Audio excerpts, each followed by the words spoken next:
This news brought to you by Tata Green Batteries Distributorship, Rudra Solar Enterprises, Daulatpur Road, Mubarakpur, Tehsil Amd, जिला उन्ना। किस guarantee की बात कर रहे हैं बीजेपी के लोग? 15 लाख अभी तक नहीं आया, 2 करोड़ लोगों को रोजगार नहीं दे पाए। पहले अपनी गारंटियां तो पूरी कर ले।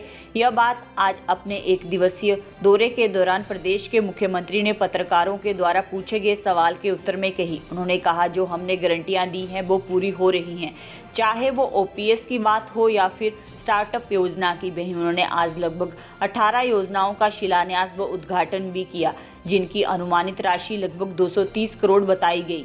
वहीं उन्होंने कहा कि जब डबल इंजन की सरकार थी तो उनसे पीजीआई सैटेलाइट सेंटर की एनवायरमेंट क्लियरेंस भी नहीं हुई। वह भी मैंने व्यक्तिगत रुचि लेकर इस एनवायरमेंट को क्लियर करवाया और इस कार्य को खुद शुरू करवाया। अब 5 साल में पीजीआई सैटेलाइट सेंटर बनाने की घोषणा इनके द्वारा की गई थी, लेकिन ऊना में उसका कार्य शुरू नहीं करवा सके। हमने वह कार्य शुरू करवाया और जो लोग इस प्रकार की बातें कर रहे हैं उन्होंने काला चश्मा पहन रखा है, उनकी राजनीति सिर्फ विरोध की है। उन्होंने कहा, जैसे जैसे चुनाव आते रहेंगे तो यह इस प्रकार की बातें करते रहेंगे, लेकिन सच्चाई यह है कि कांग्रेस पार्टी ने 1 महीने में जो इतनी बुरी हालत में आर्थिक बदहाली की व्यवस्था विरासत में मिली थी उसको हम दुरुस्त कर रहे हैं और जो काम रुके हुए थे उनमें हमने तेजी लाई है। वहीं उन्होंने केंद्र सरकार व बीजेपी के नेताओं को निशाने पर लेते हुए कहा कि उन्होंने कहा था कि 15 लाख रुपए सबके खाते में आ गए, क्या वो आ गए हैं? अनुराग सिंह ठाकुर उनका जवाब दें।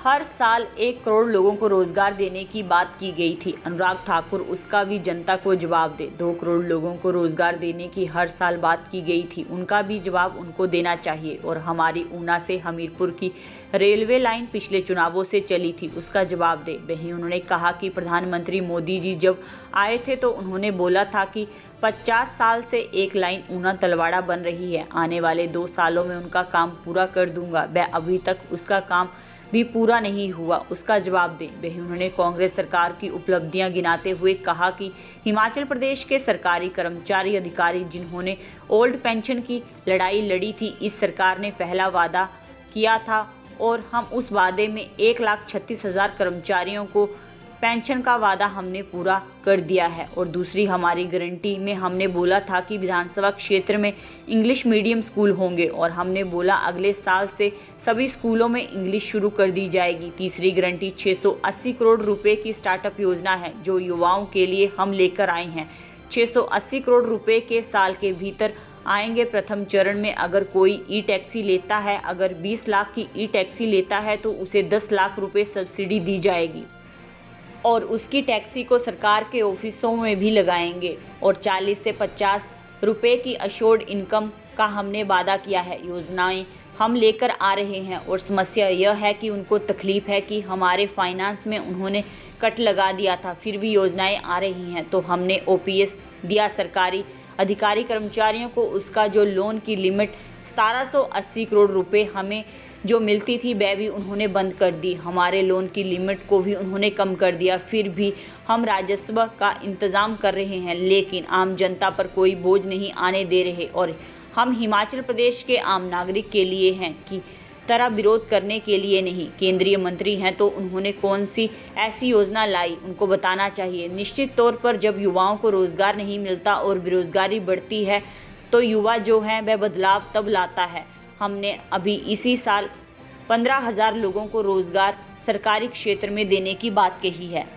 लेकिन लगातार विपक्ष आरोप लगा रहा है कि हिमाचल प्रदेश का विकास जो है वो ठप हो चुका है। देखिए, जब तो सत्ता में पक्ष में थे, जब तो डबल इंजन की सरकार थी, तो उनसे जो पीजीआई का सैटेलाइट सेंटर था उसकी एनवायरमेंट क्लियरेंस भी नहीं हुई थी। ये जो ऊना में बन रहा है वो भी मैंने व्यक्तिगत रुचि लेकर इसकी एनवायरमेंट क्लियरेंस को करवाया और इस कार्य को शुरू करवाया। अब विकास ठप 5 साल में तो पीजीआई का सैटेलाइट सेंटर की घोषणा की हुई थी ऊना में, उसका कार्य शुरू नहीं करवा सके, हमने वो कार्य शुरू करवाया। और जो लोग इस प्रकार की बात कर रहे हैं उन्होंने काला चश्मा पहन रखा है। उनकी राजनीति सिर्फ विरोध की है, उनकी राजनीति काम की नहीं है। इसलिए वो आकर जैसे जैसे चुनाव आते रहेंगे तो ये इस प्रकार की बातें करते रहेंगे। लेकिन सच्चाई ये है कि कांग्रेस पार्टी ने एक महीने में जो इतनी बुरी हाल में आर्थिक बदहाली की व्यवस्था हमें मिली थी उसको हम दुरुस्त कर रहे हैं और जो काम रुके हुए थे उनको हमने तेजी लाई। सर केंद्रीय अब उनकी कौन सी गारंटियां हैं? 15 लाख रुपया सबके खाते में आ चुका है। अनुराग ठाकुर जी इसका जवाब दें। 15 लाख हर साल 1 करोड़ लोगों को रोजगार देने की बात की गई थी। अनुराग ठाकुर जी उसका बात दें। और 2 करोड़ लोगों को रोजगार हर साल देने की बात की गई थी, उनका भी जवाब उनको देना चाहिए। और हमारी ऊना से हमीरपुर की रेलवे लाइन पिछले चुनावों से चली थी, उसका जवाब दें। देश के प्रधानमंत्री मोदी जी जब आए थे उन्होंने बोला था 50 साल से एक लाइन ऊना तलवाड़ा बन रही है, मैं आने वाले 2 सालों में उनको पूर्ण कर दूंगा। आज तक वो पूर्ण नहीं, उनका जवाब दे।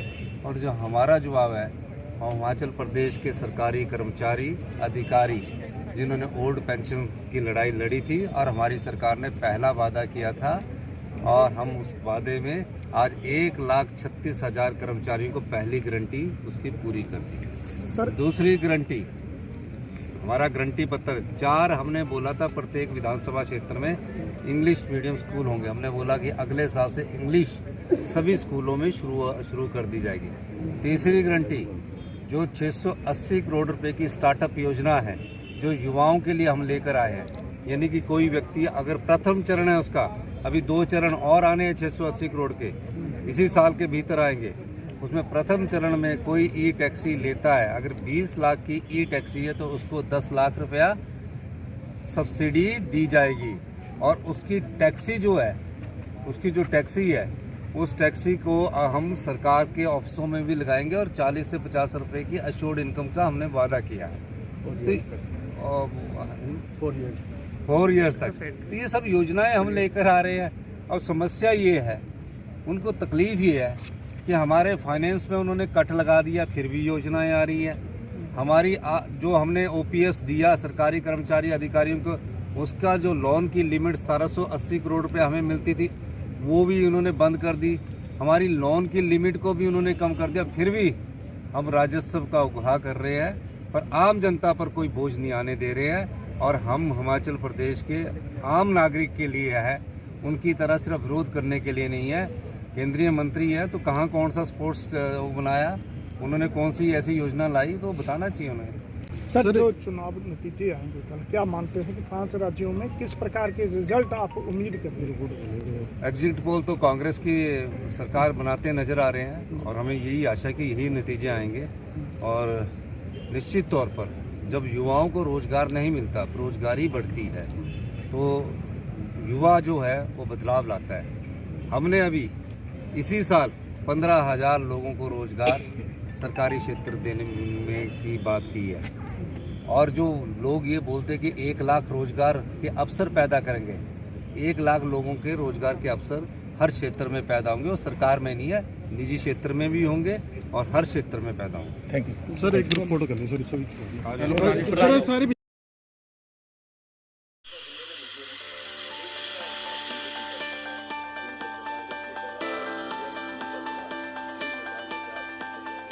Tata green batteries DGY 10,350 crore dollar वाली विशाल टाटा ग्रुप का एक हिस्सा है। टाटा ग्रुप जो कि भारत के सबसे बड़े संगठनों में से एक है। टाटा भारत में सभी क्षेत्रों में सबसे भरोसेमंद नाम। टाटा और GS युवासा का संयुक्त उद्यम एक अति प्रेरणादायक आश्चर्य से कुछ कम नहीं है। 14 लाख ऑटोमोटिव और इन्वर्टर बैटरी, तो पर्यावरण क्षेत्र में मिले हुए ख्याति प्राप्त प्रमाण पत्रों पर हमें गर्व है। हम वाहनों और प्रणालियों सहित बाजार की बहुरूप आवश्यकताओं का ध्यान रखते हैं।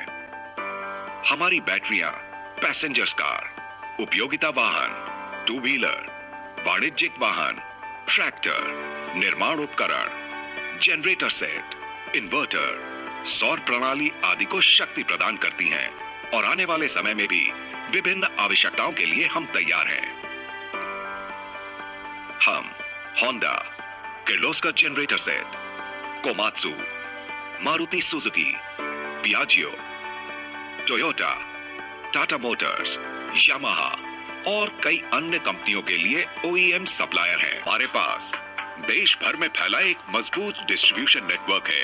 TGY, उन्नत प्रौद्योगिकी, अटूट विश्वसनीयता, पर्यावरण के अनुकूल, सर्वश्रेष्ठ वितरण हमेशा।